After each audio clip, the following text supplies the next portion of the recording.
Hey everyone, this is the Bearded Zeno. This is going to be my review of the Hot Toys Black Widow figure from Captain America the Winter Soldier.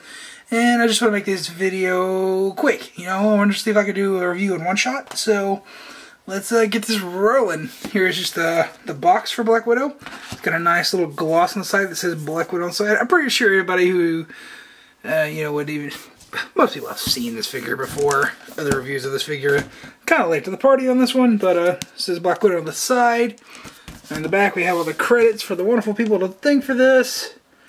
And, yeah. And of course there's just art of the figure on the inside, all that good stuff. You can see it in my unboxing if you actually really want to see it. But now we'll bring in the actual figure. And, have a few nitpicks right off the bat. First off, her face.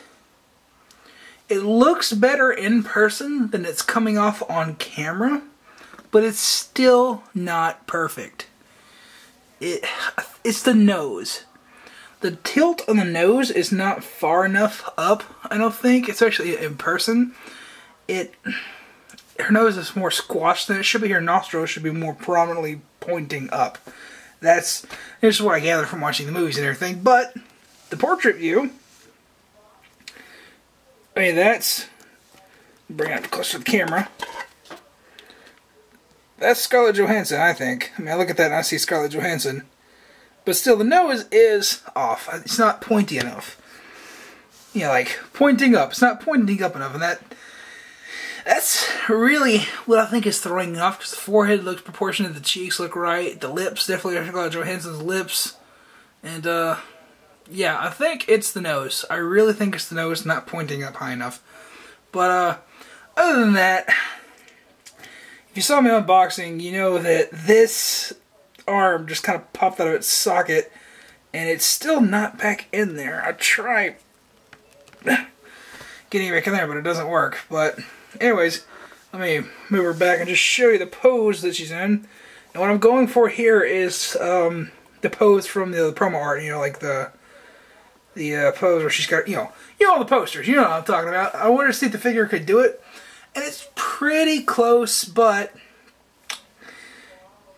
the suit's very restrictive, and that is definitely another negative on this figure. The suit is going to hinder you from doing a lot of things. I do want to say that I'm using a clamp from one of my Sideshow X-Files figures. It's a waist clamp instead of a crotch grabber, so that was just solely to achieve this pose. So you're not going to be able to get this pose on the normal Hot Toys crotch grabber, but, I don't mind having this little silver showing here on this figure, so I might just keep it like this. I don't know, but I like the way it looks. But, let me just get to her accessories now. First off, I just want to add that I do have the Widow's Bite bracelets on her right now. That's just to add color to the figure. It doesn't come with those normally, and really she shouldn't have those unless she has the Widow's Bite fists on there, which you'll see here in a second when we get to the accessories. But yeah, it's gonna move on forward. I'm just gonna take one pistol over her hand because that's really all you need to see, because she gets two of these wonderful little pistols. Let me just angle down here, and this might be where the one-shot idea was a bad idea, but we'll find out. So I wanted to try something different here, and here we have the actual gun that I was talking about. Nicely detailed. I like it. It looks like a Glock. Now, here's a negative with this. There was paint on that when I brought it out of the package. And, yeah, also, the clip on this one will not come out. It's supposed to, but it won't. It does on the other one that I have, but this one will not come out. So that is a bit of a bummer. Moving on to other accessories. Since we already talked about it, here's the normal gauntlets. See, they're not lit up or anything, but I like having the Widow Bite ones on there because they just add color to it, So, move those over there. And speaking of the Widow's Bite fists earlier, here they are right here. And you see it's just like a little blue paint. Looks really cool. I like them, but I don't think I'll put them in the figure. Here we have the cell phone holding hand, if it'll focus. There we go, cell phone holding hand for her cell phone. Which I think is one of the most useless accessories ever. Because I don't think anybody will ever have her posing with it, and well, it's just kind of there.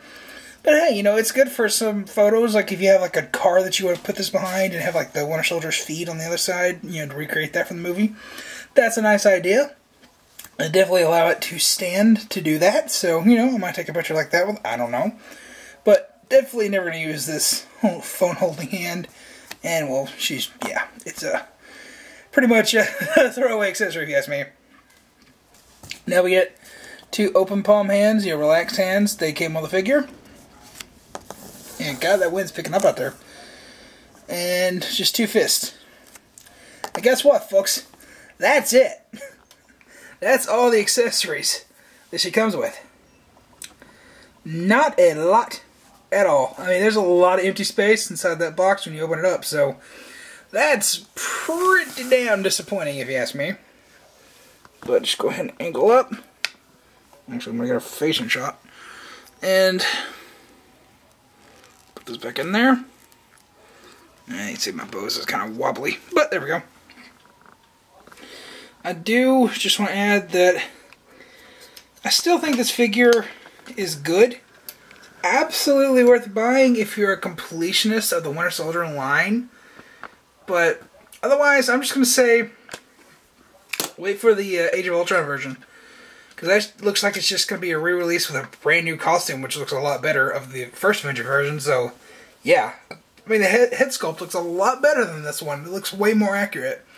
I mean, like, this one looks better in person than it does on camera. Because like, on camera, it looks a little squashed, but in person, it looks fuller. It's just one of those figures where it looks better in person, you know, when you have it in hand. But yeah, I don't think this is the Black Widow version to have, but I like the costume from the movie. I like the longer hair. I think that's a better look for Black Widow. And, you know, I just wanted to collect as much of the Winter Soldier line as I could because that's my favorite Marvel movie. You know, maybe it's Captain America, so I don't know. I just want to get this figure because I felt I want to complete the line. So definitely going to try and get Falcon and going to try and get the Captain America 2-pack. So yeah, but I really do like this figure, but I can only recommend it to completionists. And I don't say it's the definitive Black Widow. That's definitely looking like it's going to be the Age of Ultron version because that costume has way more color on it. It's a better costume. It'll probably be less restrictive than this one. And the face sculpt's a lot better on that one. So, yeah, definitely go for the Age of Ultron one. Just, you know, pass on this one unless you're a completionist because this one, it's good, but there are better Black Widow figures out there. Anyways, I've been the Beers, you know, for Collecting Phoenix Entertainment. Hopefully you enjoy this new style review that I'm doing. I don't know, I just wanted to try, see how this would go because there wasn't a lot to do with here. And, my editing software doesn't really take too kindly to these files from my video camera. Anyways, I just want to say that this figure was kind of a disappointment to me, honestly. I mean, I knew she didn't come with a lot, but just the combination of the arm popping out. Also, my neck. It's... I don't know if my neck is broke or not. It feels like it should be more of a joint in here, but it's just kind of wobbly. She's like a bobblehead. I mean, I tried pushing the ball peg in there further. I even popped the head off and tried to push the peg even down there. So it seems like it's in the socket. So either this is the way it's supposed to be, where it's just kind of bubble-headed, or I got a defective unit. So if anybody out there who has this figure wants to let me know, yeah, I mean, it's not that big of an issue, but still, that it really hinders some poses because it just kind of pops back. So that kind of sucks. Yeah, if that is standard, that's definitely another nick to the figure, but I will say I'm happy that I got it, and I definitely will never sell it because I like it that much, but I can't recommend it to everyone. You know, it's definitely just for completionists or, you know, for fans of Black Widow, but yeah, I should have stopped talking like 10 minutes ago. Well, no, like 2 minutes ago. I'm an idiot! Anyways, been the Bears for Clean Fees Entertainment. This has been a horrible review.